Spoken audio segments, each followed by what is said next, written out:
રાજકોટ અને જામનગર અર્જુન જ્વેલર્સના નામે સોના ચાંદીના દાગીનાનો શોરૂમ ધરાવતા મનીષભાઈ નથુભાઈ ઘાડિયાએ તેમની પેઢીના જ કેશિયર હિતેશ પરમાર સામે 1.99 કરોડની છેતરપિંડી આચરી હોવાની ફરિયાદ નોંધાવતા સૌરાષ્ટ્રની સોની બજારમાં સનસનાટી મચી જવા પામી છે।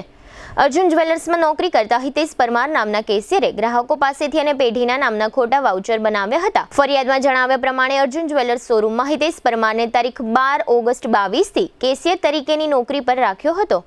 ત્યારબાદ 26 ડિસેમ્બર 2024થી રાજકોટના મવડી રોડ ઉપર આવેલ અર્જુન જ્વેલર્સમાં કેશિયર હેડ તરીકે બદલી કરી હતી। તારીખ 17 જુલાઈ 2025ના રોજ જામનગરમાં આવેલ અર્જુન જ્વેલર્સમાં હિતેશ પરમારને ડેપ્યુટેશન પર ત્યાં રાખી કેશિયર તરીકે સંપૂર્ણ જવાબદારી સોંપી હતી।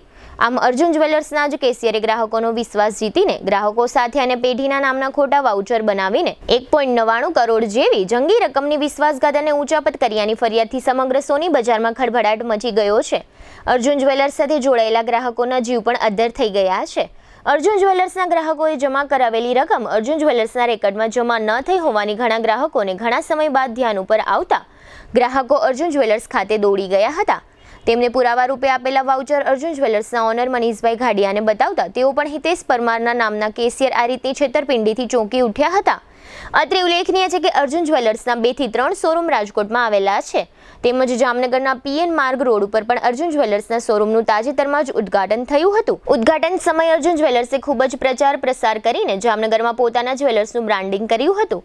આ બાબતના સમાચાર વાયુ વેગે પ્રસરી જતા અર્જુન જ્વેલર્સ જામનગરના ગ્રાહકોમાં પણ હલચલ મચી ગઈ છે, પરંતુ અર્જુન જ્વેલર્સના મિસમેનેજમેન્ટને કારણે ઘણા ગ્રાહકો પેમેન્ટ આપીને પણ હેરાન પરેશાન થઈ ગયા છે।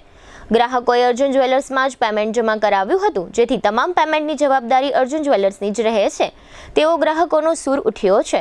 અર્જુન જ્વેલર્સના ઓનર મનીષ ઘાડિયાની ફરિયાદ પરથી પોલીસે 1.99 કરોડની છેતરપિંડી કરનાર હિતેશ પરમારની ધરપકડ કરવા ચક્રો ગતિમાન કર્યા છે।